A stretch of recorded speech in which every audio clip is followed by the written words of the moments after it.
Hi there, and welcome to We Recap. Today's movie, horror fantasy movie titled Dracula Untold. In the year 1442, the Turks conscripted 1,000 Transylvanian boys to train as soldiers. One of them would become infamous as Vlad the Impaler. Haunted by his violent past, Vlad eventually returned home to rule Transylvania peacefully. By a river near Transylvania, a Roman named Skeljum stumbles upon an abandoned Turkish helmet.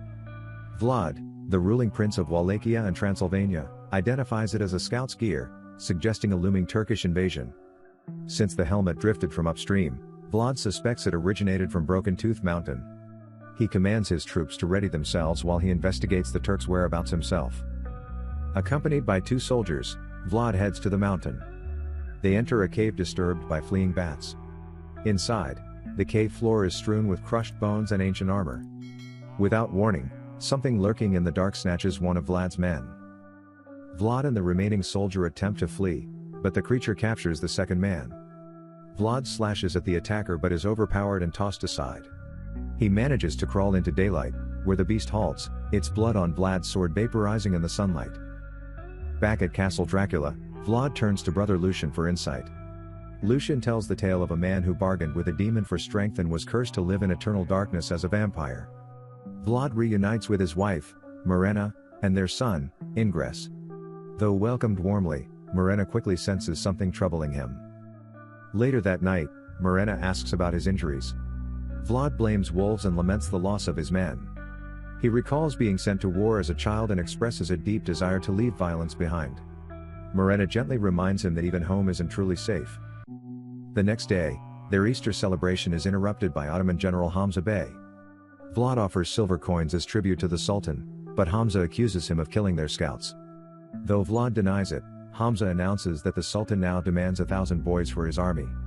Outraged villagers protest, but the general continues recruiting young boys. A father pleads with a Turkish soldier to spare his child, only to be threatened with a blade.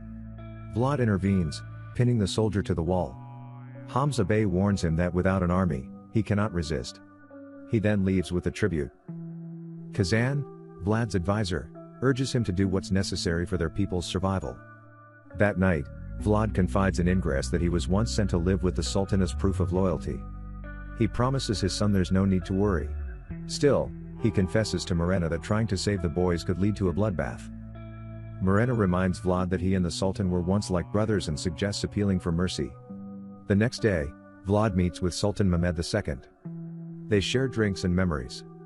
Mehmed, though acknowledging his father's cruelty, praises Vlad's adaptability. But when Vlad offers himself in place of the boys, Mehmed refuses, insisting even Ingress must be sent and promising to place a general over Vlad's rule. Later, Vlad meets his family in a meadow to hand over his son. Morena confronts him, demanding he honor his vow to protect their children. Kazan warns that defying the Sultan means war. As soldiers close in, Vlad approaches them unarmed. Ingress, seeing this, volunteers to go, hoping to survive as his father once did. But when Hamza Bey mocks Vlad's passivity, Vlad has a change of heart.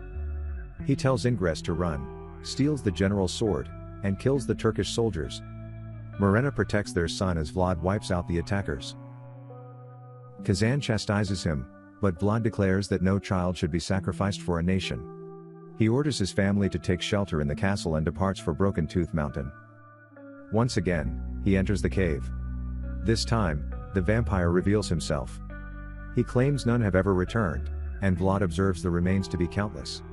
When the vampire snuffs out Vlad's torch, the prince swings blindly until the creature finally confronts him.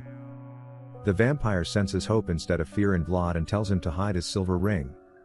Vlad explains that his kingdom is under threat and asks for power to protect his loved ones. Mocking him, the vampire calls him the son of the devil, though Vlad insists the name Dracul means dragon, not devil.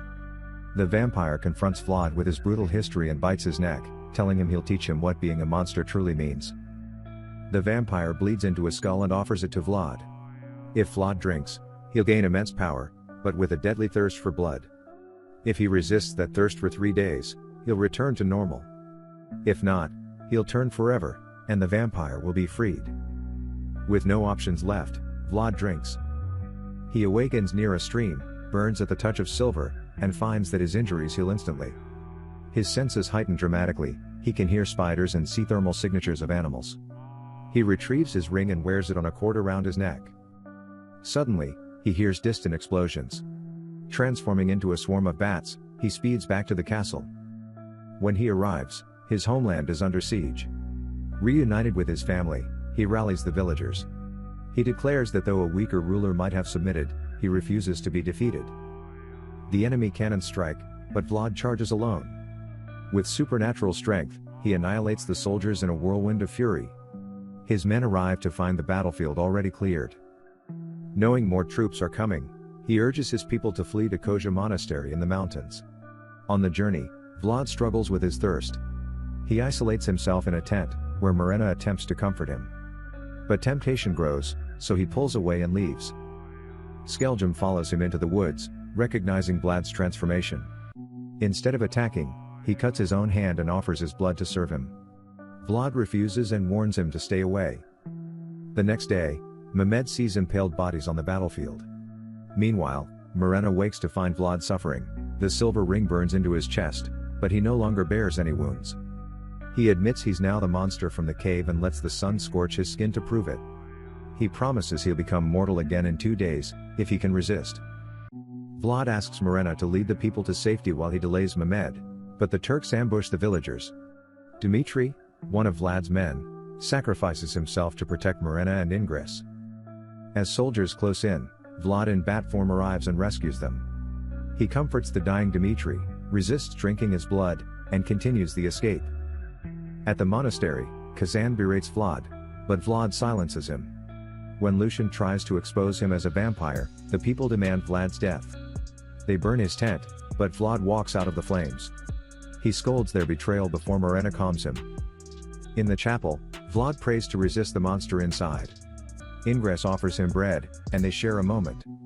Vlad reassures his son that everything he did was to protect him. That night, with dawn nearing, Vlad and Morena prepare for battle. She reminds him of their vows, love beyond time and death. The Ottomans arrive. Vlad, now able to control bats, sends a swarm crashing into the enemy ranks. But Mehmed deceives him with a decoy. While Vlad is distracted, soldiers infiltrate the monastery and capture Ingress. In the chaos, Morena falls from the tower. Vlad rushes to save her but is too late. Mortally wounded, Morena begs him to drink her blood to save their son. He refuses until she insists, knowing her time is over. With sorrow, Vlad feeds and completes his transformation. He creates a vampire army and retrieves his old dragon armor. At the Ottoman camp, the vampires decimate Mehmed's forces. Vlad confronts the Sultan, who uses silver to weaken him. In a fierce duel, Mehmed rains silver coins on Vlad. But Vlad prevails, stabbing him and claiming his new identity, Dracula. With Mehmed dead, Kazan targets Ingress. But Vlad kills Kazan and protects his son. When Lucian arrives with a holy cross, Vlad entrusts his son to him. As sunlight pours in, Vlad and the vampires burn. Ingress is crowned as the new prince, mourning the loss of his misunderstood father. But elsewhere, Skeljum finds Vlad's corpse and revives him with blood. Centuries later, Vlad walks through modern London and meets a woman named Mina, who resembles Morena. Quoting their wedding poem, he captures her attention. The vampire who created him watches them from afar, intrigued. Thanks for watching. Be sure to subscribe, enable notifications, and drop a like, it really helps the channel grow.